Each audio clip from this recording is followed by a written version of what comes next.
morning all. कोई triple C course की मखा तारक कोर्स कनो है कोई class होइना ngasi ahum suba class ko kogi episode number 3 ko class da koina discussion toga to ise koina mamang gi classing da koi document anoba document ama kamai tawra create tawgani hariba document do create tawraba matung da koi save kamai tawgani natra aduga document do kamai close tawgani natra adi matung da adi do lay koina semaga thamgaraba document do kamai open tawgani ko si myam se koi mamang da mamangi episode number 2 gi class da koi nei nagre ko ado ngasi gi class da koi document creation ko koina document nama asai kamai create tawgani hade de koi inu no natra document se create tawbu means document design tawrok document se da ine ining basing di ira matung da iriba text sing do natra ga iriba word sing do adu kano tawbu khogi magi font size color style ko adai di khogi font type ko hairiba mayam se haidi editing tawrok ko khare hena fajanaba semak boda adu asi khoi ngasi kana taw si jengmina se ko nalo first day sida haurak pa sida koina document nama kamaina sem gani han phan bagi sem bisi de koi kano se khange ko adi akoi find da changaga new da laga text document sida click tawraga so koi anova file nama open tawrani yai ko natraga na control n namaga so koi anova file nama open tawe ko ai control n namake si anova file nama open tawe ko okay si thamgar se adu se ina file anova mo open tawre hangdo ga thame khalase ko hari basigi file sida koina ngasai gi kaigumbo word khare ininge ko this is my first document han ire khalase ko sigi iriba document se siga same sab manaba ko sab manaba duplicate ko sab manaba kogi duplicate ama semninge khalase adu dei kai dong ha kande si first select tawgani ko koina sida copy paste hai bam lai se ko okay ai copy paste ka adu cut paste ka gi khenna basu ai kano tarongge ko amana hogi copy paste hai bane ko atopa amana cut paste hai ko cut paste okay copy paste ka copy and paste ko aduga cut and paste ani si khenna base kari no hare kanda ko copy and paste hare gadi duplicate same duini ba ko duplicate same duini sisi daina this is my first document hare this is my first document hare sigi this is my first document hare ba sigi sentence hai ko se aina duplicate la same ba yai se aina duplicate la same ga hare gadi han bada aina tawdu se kaino sigi aina duplicate same ningi ba text hai si khone text ka ko sigi text se ai select han tawgani ko select kamai tawdino select kamai tawdino single word khakdang ai select tawge hairagadi hairiba single word to aduda ai cursor point do pusin bio click tawro aduga double click tawbio yai ka double click tawro kan dai single word to selection tawgani ka adu natragana kasai aina select tawningi ba word sing do pull up word mayam ma ko aina select tawninga naisa gi ai mouse pointer do aina select tawningi ba jaga start khoi select tawba hobom du da nambi daga aduga namaga chingbiro na mouse thadok tana ko dai metam da khoi select tawba yagani ko khoi word processing da natraga any kana da application am da ko aina copy tawge hairagadi natraga aina kai kai go magi bold letter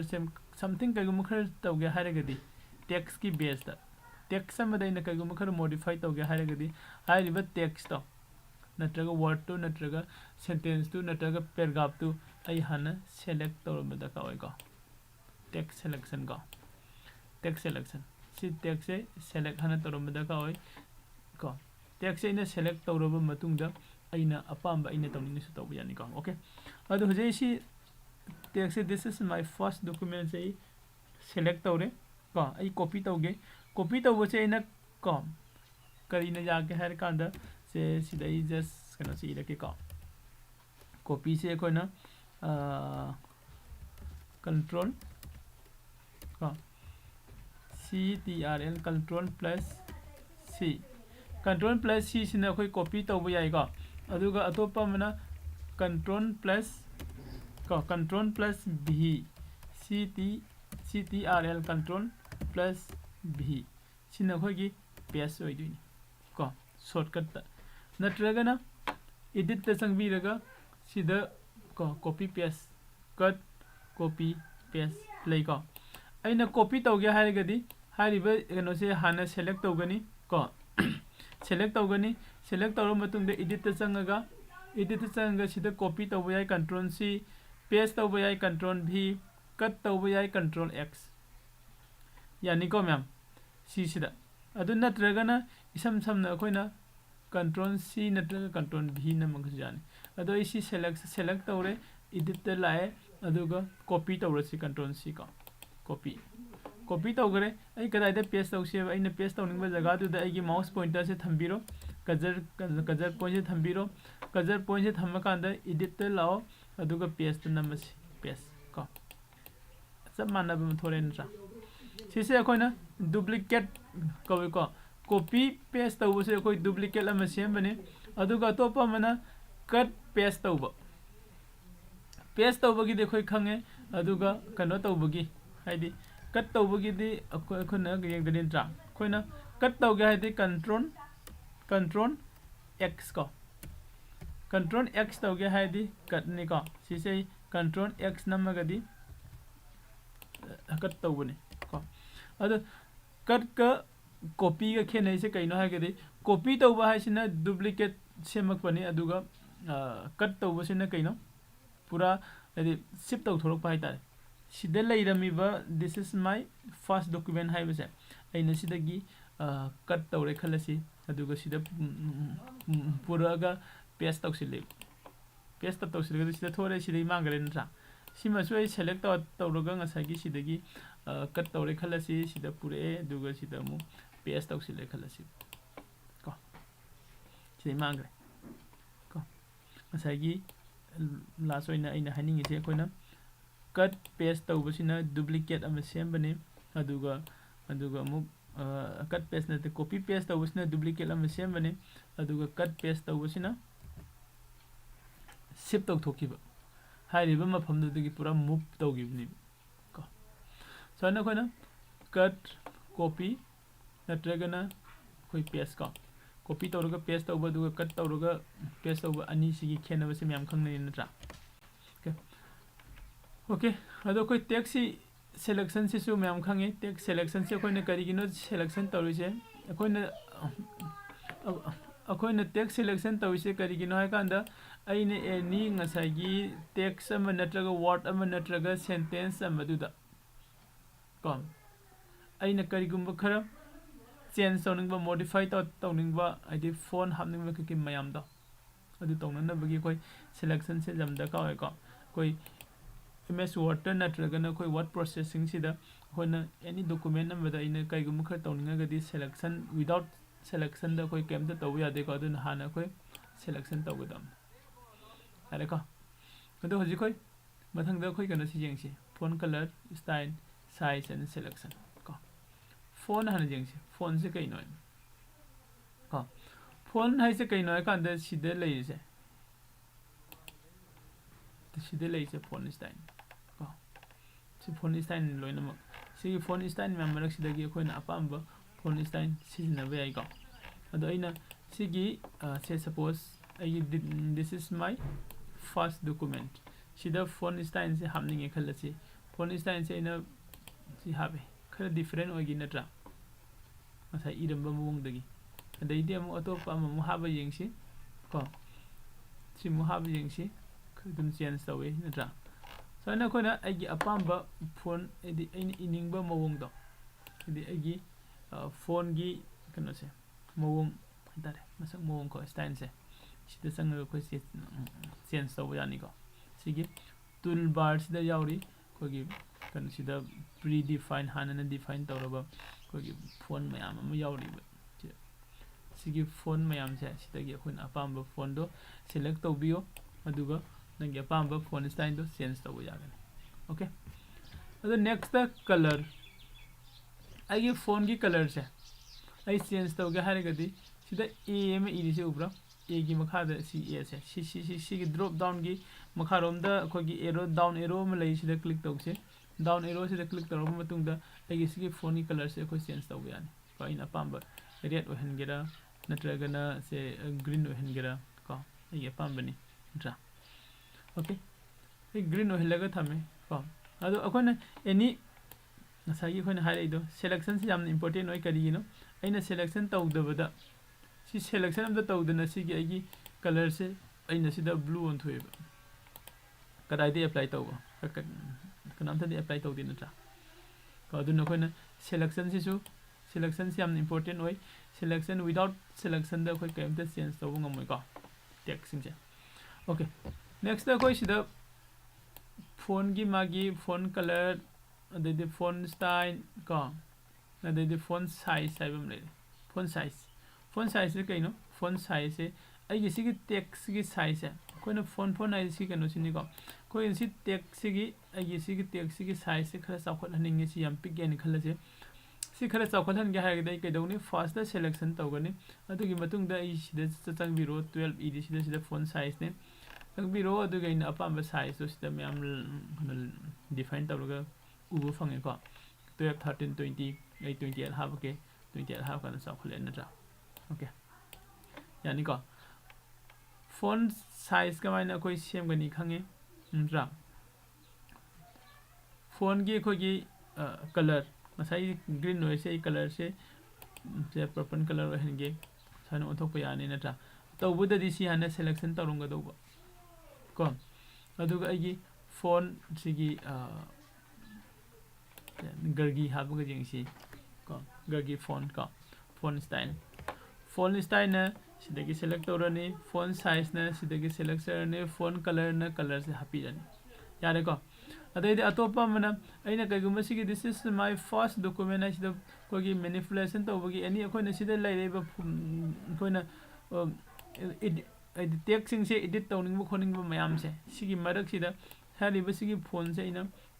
बोल letter ओहनिंगे बको अदुदि ma'am सिदगी B सिदा click तौबियो नत्रगना control B नंबियो B सिदा Koyna click तौरबा मतुंगदा मासे बोल later on करे नत्रा okay अदो आइगी phone change से अमा तौथोक्सी font style से को this is my first document या को ओके नेक्स्ट द कोइना कइगुम्बा सिगी इरिबा बोल लेटर द इरिबा आइगी टेक्स्ट आइना सिदा कनो से सि आइना इटलिक तो ओहनिंगे बोल इटलिक आइ दिखाइन को पैरे इबदो मैम द फर्स्ट आई से selection तौरनी I the NaMo इटलिक ओइगरे नत्रा okay difference यंगो को आई याउद्रगना चुमना लेरे आई द नमगना पैन लाय नत्रा अदैदे अमु आइना सिगी कनो से अंडरलाइन लानगे सिगी वर्ड से को this is my first document है वसिदा आइगी माय फर्स्ट डॉक्यूमेंट से अंडरलाइन तौहंगे हारेगदी आई कइदौनी फर्स्ट आई सेलेक्ट तौगनी हाना अदुगी मतुंगदा यू सिदा नमगनी को अंडरलाइन लाखरे नत्रा को कइ तौरगा खोइना वर्ड प्रोसेसिंग से तमना खंगक्से कैसोमने लुब नते को प्रैक्टिकल दका ओय प्रैक्टिकल से इसागी लैपटॉप नत्रगा डेस्कटॉप लेबसिंगी ओके लेतबसिंगसु खोगी कनो दा खोगी हजिकान स्मार्टफोन लोइन पाइनबनिने स्मार्टफोन दसु तौबो याबने को समाइना अदो खोना ngसाइदगी येंगै सिंगसिदा मथंग